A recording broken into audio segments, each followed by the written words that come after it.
അമ്മേ ഒരു 500 രൂപ കടം തരും അമ്മേ. എന്റെ അടുത്ത് പൈസ ഒന്നുമില്ല, അച്ഛൻ്റെ അടുത്ത് പോയി ചോദിക്കും. എന്താ അച്ഛൻ്റെ അടുത്ത് ചോദിക്കാൻ അമ്മേ? അമ്മ കഴിഞ്ഞ ദിവസം അടുക്കളയിൽ എടുത്തു വെക്കുന്ന പൈസ ഞാൻ കണ്ടതാ. അമ്മ ഞാൻ ചോദിക്കും മാത്രമേ ഉള്ളൂ, ഇങ്ങനെ മര്യാദയ്ക്ക് എനിക്ക് പൈസ അല്ലെങ്കിൽ അവിടെ പ്രശ്നം നീ ഉണ്ടാക്കും. എന്റെ അടുത്ത് ചൂടാവുന്നില്ലേ?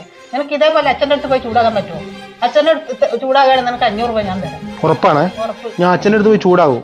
അമ്മ എനിക്ക് 500 രൂപ തരൂ. തരൂ. ഞാനേ അച്ഛൻ്റെ മോനെ കാണിച്ചു തരാം. അച്ഛാ കുളിക്കാൻ പോയതായിരുന്നു അല്ലേ? ഞാൻ നോക്കി നിൽക്കായിരുന്നു. എന്താ നിങ്ങളെ വിചാരം? നിങ്ങൾ വിചാരിക്കുന്ന പോലെ പറയുമ്പോൾ ഇവിടെ നടക്കൂല. എനിക്ക് നിങ്ങളെ പറയുന്ന പോലത്തെ കല്യാണത്തിന് പോകാനും പറ്റില്ല, അരി ഒഴിപ്പിക്കാനും പറ്റൂല. നിങ്ങൾ എന്ത് ചെയ്യോ? ധൈര്യം എന്നെ തല്ലേ? ഈ ചെക്കൻ പറഞ്ഞ പോലെ ചെയ്തല്ലോ. ഇവൻ ഇത്രയ്ക്ക് ധൈര്യം അച്ഛനോട് പറയാൻ? എന്തേ മോനെ? ചേട്ടാ നീ ഭയങ്കര സാധനമാണല്ലോ. അച്ഛൻ പേടിച്ച് അകത്ത് കയറിപ്പോയല്ലോ. എന്താ ചെയ്ത നീ? അമ്മേ 500 എടുക്ക്. 500. എന്താ കാര്യം നീ പറ. എന്താ കാര്യം നോക്ക്. അച്ഛനെ ആകെ ഉള്ളത് 4 ഷഡ്ഡിയാ. 4 ഞാൻ വെള്ളത്തിൽ കൊണ്ടുപോയി മുക്കി. പിന്നെ എങ്ങനെ അങ്ങേര് മുണ്ടെടുത്തിട്ട് അടിക്കാൻ വരിക?